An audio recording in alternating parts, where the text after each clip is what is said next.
Hello, my name is Alex Ford, and this is the cultural artifact video that I'm going to present to you. So, the artifact that I picked is very big. It's actually this painting here. This piece of art is my mom's, and it is of Idora Park. For those of you who don't know, I'm going to put this down, it's very heavy. For those of you who don't know about Idora, it was a park here in Youngstown. It's on the south side, and it was an urban park. It was landlocked. It was within a bunch of houses, a smaller park, trolley park really.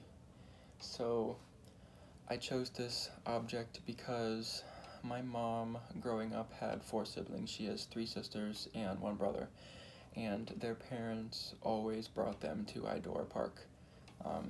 Idora opened in the late 1800s, in 1899 actually, and just through the years it kept getting more coasters, more attractions, more concessions, more people were coming. It was getting a little bit bigger, and around 1930 is when they got their ballroom, which was where they danced.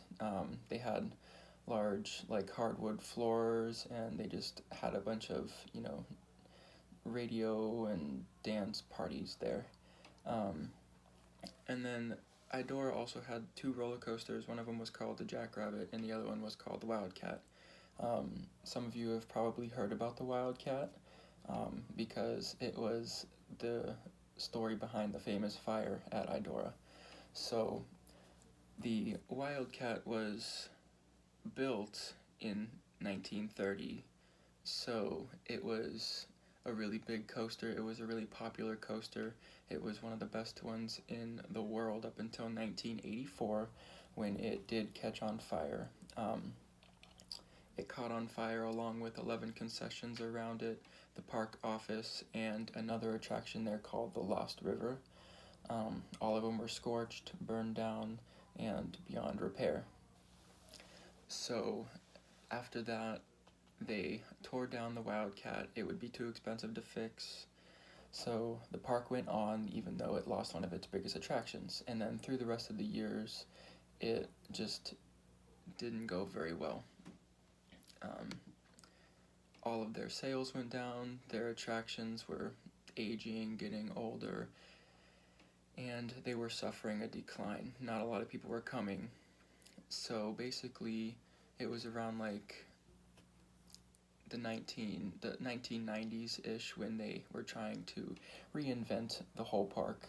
That's when another fire came around and actually burned down the ballroom. They aren't sure what really happened with the ballroom. They said that the fire started in the basement, and then just from there burned down the rest of the building. It wasn't said if it was arson, intentional, or if it was an accident or not.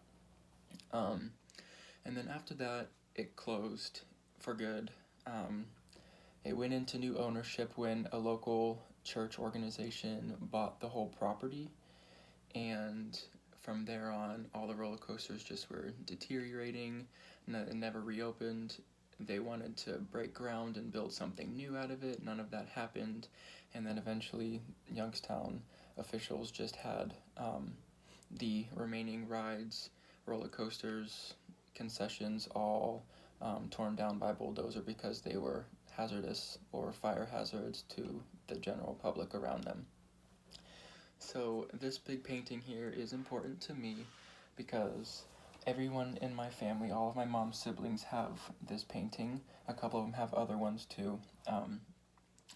But this is important because their parents always brought them to the amusement park growing up. They lived off of South Avenue on a road called Judson. It's on the south side also.